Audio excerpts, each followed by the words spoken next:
एक संशोधनासंबंधीची कार्यशाळा आयोजित केली। त्याबद्दल हिंदी विभागाचं मी अभिनंदन करतो।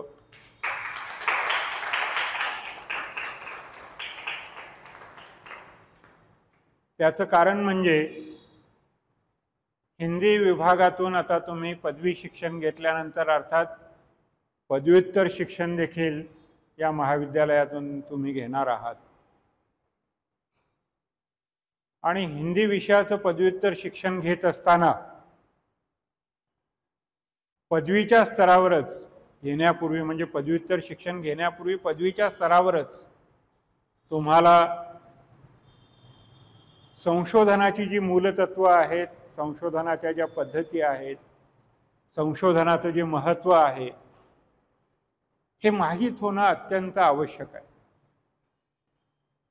आणि त्यामुळेच राष्ट्रीय शैक्षणिक धोरणामध्ये BAच्या स्तरावर देखील रिसर्च मेथडॉलॉजी हा कोर्स आता लागू करण्यात आलेला आहे।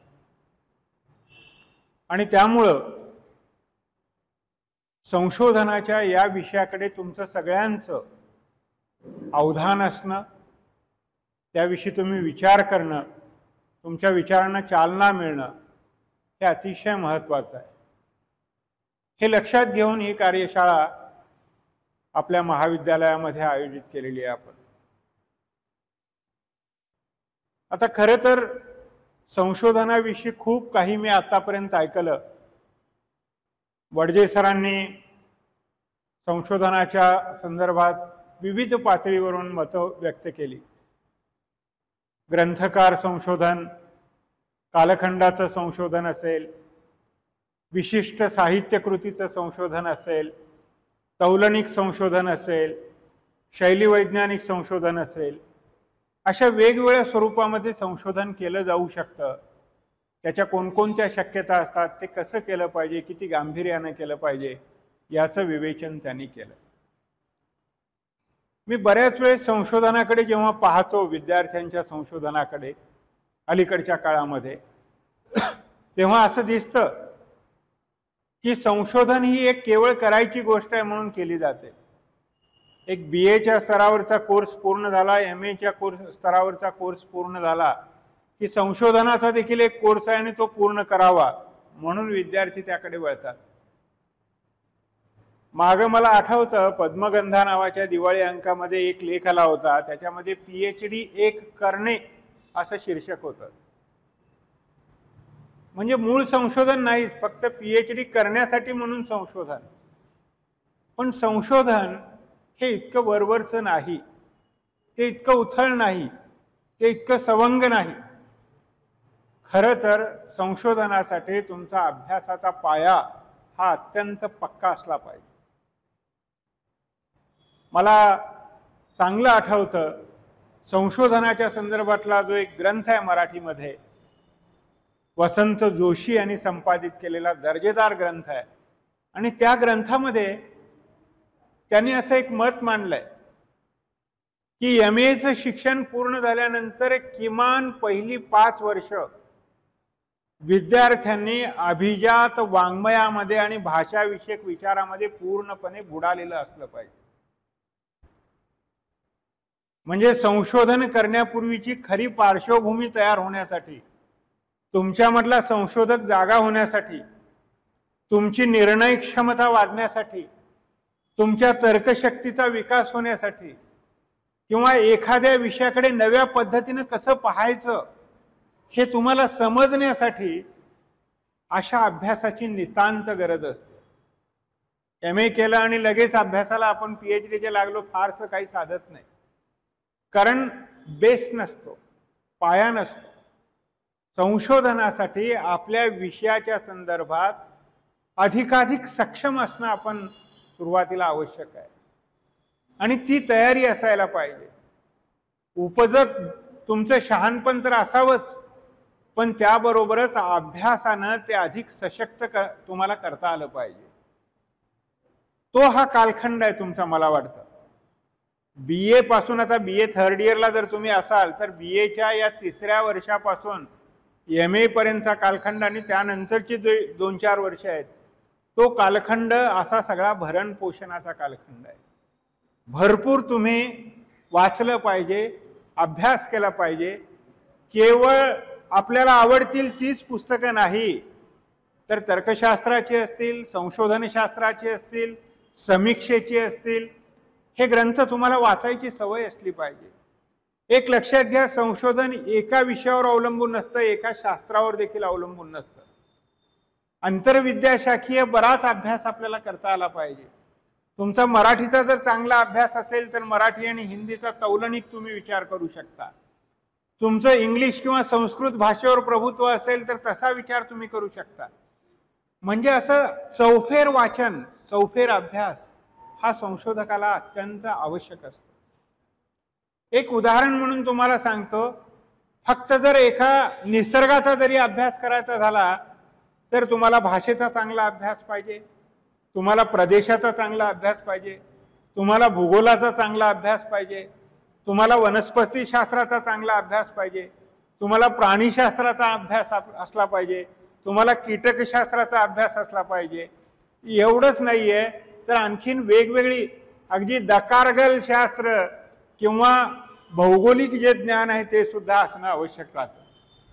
तेव्हा तुमच्या संशोधनाला आयाम मिळतात. एक उदाहरण म्हणून तुम्हाला सांगतो, लोकमान्य टिळकांनी आर्य लोक कोण होते असा एक लेख लिहिलाय. तो अतिशय महत्वाचा आहे. ते कुठून आले, कोण होते मुळात, याचा शोध त्यांनी घेतलाय.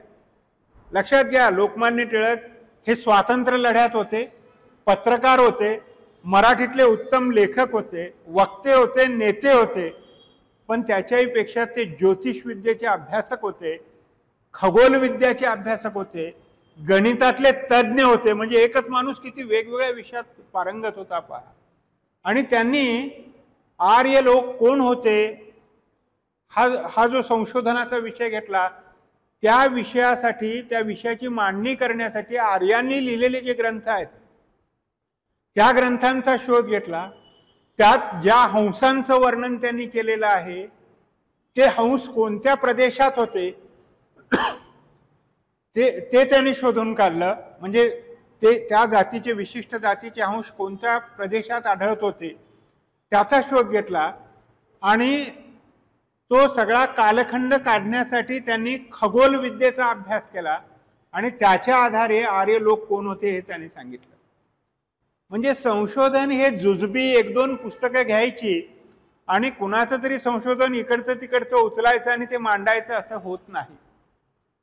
अलीकडच्या काळामध्ये विद्यार्थ्यांच्या मध्ये अशी एक मानसिकता झाली आहे किंवा अशी एक पद्धती रूढ होत चाललेली आहे की भूतकाळातलं जे काही त्या विषयाचं जमलेलं आहे तेच उचलायचं थोडंफार आणि तेच थोडं वेगळ्या पद्धतीने सांगायचं, त्याला संशोधन. तसं नाही आहे संशोधन. संशोधन हे मूलभूत अभ्यासावर, शास्त्रीय ज्ञानावर आणि एवढंच नाही आहे तर नवं काहीतरी शोधण्याच्या कसोटीवर अवलंबून असतं.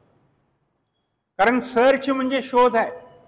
तुम्ही रिसर्च करताय म्हणजे जे शोध आहे त्याच्या पुढे जाऊन तुम्ही त्याचं संशोधन करताय, म्हणजे त्याचं शुद्धीकरण करताय, ते अधिक निर्मळ करताय, अधिक दोषरहित करताय आणि समाजाला अधिक उपयुक्त कसं होईल हे सांगताय.